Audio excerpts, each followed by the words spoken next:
वादग्रस्त probationary IAS अधिकारी पूजा खेडकर यांच्याविषयी एक ब्रेकिंग न्यूज समोर येते।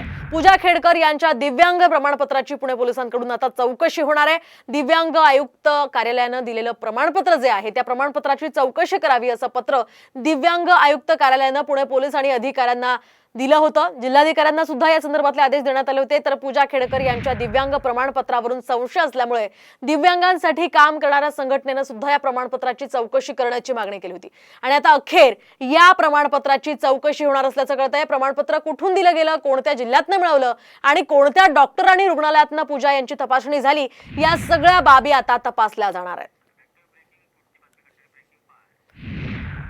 एकीकडे प्रमाणपत्राची चौकशी होणार आहे, दुसरीकडे तिकडे पूजा खेडकरांविरोधात आता चौकशीचा फास आणखी घट्ट झालाय। पूजा खेडकर यांची वाशिम पोलिसांनी 3 तास चौकशी केली आहे। उपविभागीय पोलीस अधिकारी निलिमा निकम यांच्या नेतृत्वात ही चौकशी करण्यात आली आहे। बंद खोलीआड तब्बल 3 तास चाललेल्या या चौकशीमध्ये नेमकं काय झालं हे मात्र कळू शकलेलं नाहीये। मात्र या चौकशीविषयी पोलिसांनी माध्यमांशी सुद्धा बोलण्यास नकार दिला।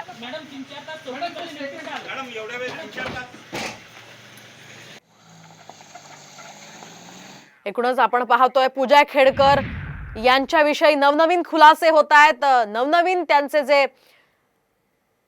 वेगवेगळे त्यांनी कागदपत्र असोत किंवा इतर काही गोष्टी असोत त्याबाबतचे खुलासे होत आहेत आणि आता त्यांच्या भोवतीचा चौकशीचा जो फास आहे तो आणखी घट्ट झाल्याचं पाहायला मिळतंय।